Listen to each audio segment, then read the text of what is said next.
Հարգելի հեռուստադիտողներ, ինչպես գիտեք, հունիսի 7-ին կայանալիք համապետական ընտրություններին ընդառաջ շարունակվում է նախընտրական քարոզարշավը։ Այս ընտրություններին առաջադրվել է 19 քաղաքական ուժ, 16 կուսակցություն եւ 3 կուսակցությունների դաշինք։ Նախընտրական քարոզարշավի 9-րդ օրը քաղաքացիական պայմանագիրը շարունակում է շրջել Երևանի կենտրոն վարչական շրջանում։ Այս պահին ես պատրաստվում եմ զրուցել Երևանի քաղաքապետ, քաղաքացիական պայմանագիր կուսակցության վարչության անդամ Տիգրան Ավինյանի հետ։ Պարոն Ավինյան, նախ շնորհակալ եմ հարցազրույցի հնարավորության համար։ Ես էլ եմ շնորհակալ ձեզ ջան։ Ճիշտ է, թեպետ նոր է մեկնարկել քարոզարշավը, բայց կուզենամ այսպես ընդհանուր առմամբ, քանի որ նաև Երևանում, կարծես քարոզարշավը իրականացնելու պատասխանատվությունը դրված է նաև ձեզ վրա, որպես Երևանի շտաբի պետ, կցանկանայի դուք ձեր տպավորություններով կիսվեիք, թե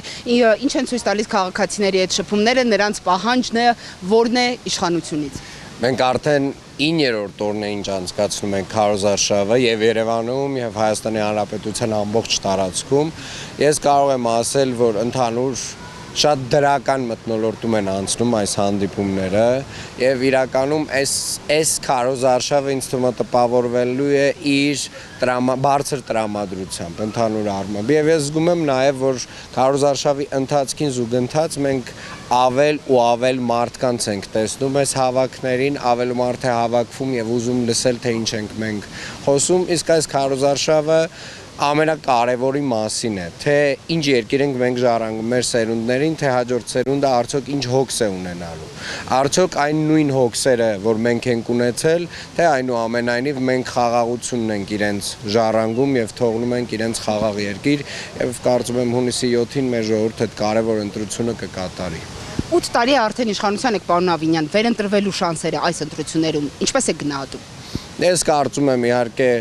մեր ժողովուրդը իր խոհեմությամբ վստահորեն տարբերվում է եւ ես վստահ եմ որ հունիսի 7-ին նաեւ մենք դա տեսնելու ենք ընտրական տեղամասերում եւ ես վստահ եմ որ մեր ժողովուրդը ընտրելու է խաղաղ։ Այստեղ նույնիսկ մեր կամ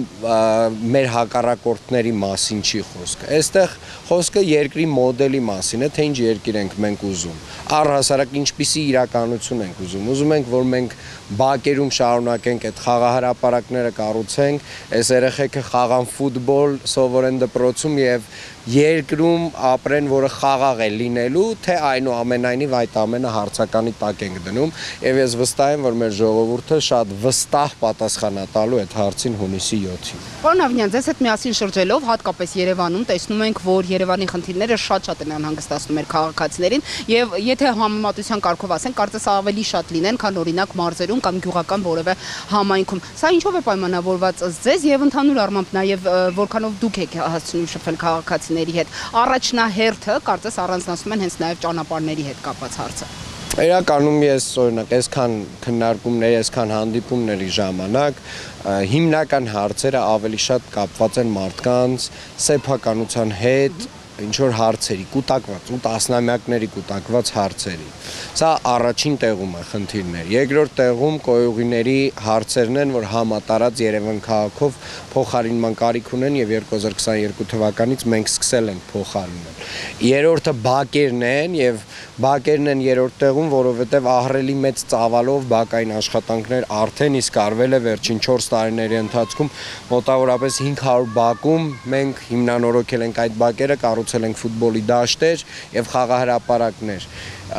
Եվ սրանք են հիմնական այն հարցերը, որոնք որ իհարկե նաեւ խցանումների հետ կապված հարցերն են բարձրաձայնում եւ հանրային տրանսպորտի հետ կապված հարցերն են բարձրաձայնում, որը մենք շարունակաբար լուծում ենք։ Եվ այսօր մենք ներկայացրեցինք մեր նոր 45 տրոլեյբուսները, որոնք որ ժամանել են Երևան։ Իրականում կարծում եմ Երևան քաղաքը շատ արագ տեմպերով է փոխվում է դեպի դրականը, փոխվում է բոլոր ուղղություններով։ Այնուամենայնիվ հաշվի առնելով որ մենք 1.200.000 մարդ ենք, Հայաստանի Հանրապետության ամենաբարդ համայնքն ենք իր ամեն ինչով, ենթակառուցվածքներով, չգիտեմ, յուրաքանչյուր մեր ծրագիր ինքը ամենաբարդն է, հետևաբար մեր պահանջներն էլ ինքներս մեր նկատմամբ երևանցիների պահանջները ամենաբարդն են եւ հետեւաբար նաեւ մենք էլ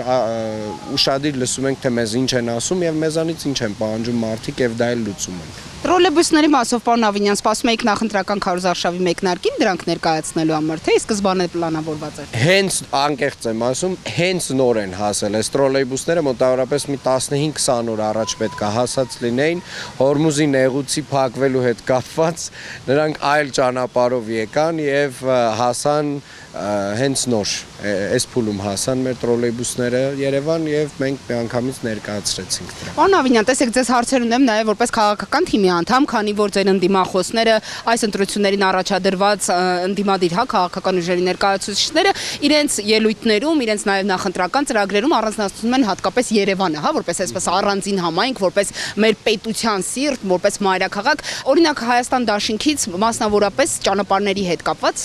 ասում են, եթե չլիներ Ռոբերտ Քոչարյանը, չլինի Սարալանջի ճանապարհը։ Ասում են, եթե չլիներ Ռոբերտ Քոչարյանը, եթե չլիներ Լինսի հիմնադրամը, եթե չլիներ Քրքորյանը, այո, չէր լինի Սարալանջի ճանապարհը, բայց մենք այլևս բարերարներից գումար մուրալու տրամաբանությունից դուրս ենք եկել։ Այս պետությունը վերջապես իր ողնաշարը ուղղել է եւ իր խնդիրները ինքն է լուծում։ Բոլոր ճանապարհները, բոլոր ենթակառուցվածքները, կամուրջները, կոյուղագծերը մենք ենք լուծում որպես պետություն եւ որպես համայնք։ Այլևս ամենայն հարգանքով եւ սիրով մեր բոլոր բարերարների նկատմամբ այդ տեսակ խնդիրների համար մեզ բարեգործություն հարկավոր չէ։ Եվ սա կարևորագույն սկզբունք է, որովհետեւ այս մուրացիկի տրամաբանությունից պետքա մենք դուրս գանք։ Այո, միգուցե այն ժամանակ պետությունը այդ գումարները չի ունեցել, բայց պետք է կենտրոնանալ այդ գումարները գեներացնելու վրա եւ ոչ թե կներեք այստեղից այնտեղից գումար մուրալ, իսկ պետության բյուջեն թալանել։ Այսքանը, սիրելի երևանցիներ, հունիսի 7-ին գնացեք ընտրատեղամասեր եւ վստահորեն վերցրեք 16-րդ քվեաթերթիկը, որով որ դուք կհաստատեք խաղաղությունը մեր երկրում։ Շնորհակալ եմ։ Վերջին հարցը ձեր այսօրվա շապիկի հետ կապված քայլելով կարող ենք խոսել։ Պարոն Ավինյան, մասով մի հատ շատ հետաքրքիր սյուրպրիզ ունենք։ Ներողություն, Գագիկ Ծառուկյանը ասում էր, ներողություն եմ խնդրում, ասում էր Երևանի խնդիրներով զբաղվեք, հազար ներողություն Մայկա Տրուսիկ ցուցադրելու փոխարեն։ Մայկան ցուցադրել ենք, Տրուսիկը դեռ չենք ցուցադրել, Տրուսիկն է անպայման կցուցադրենք։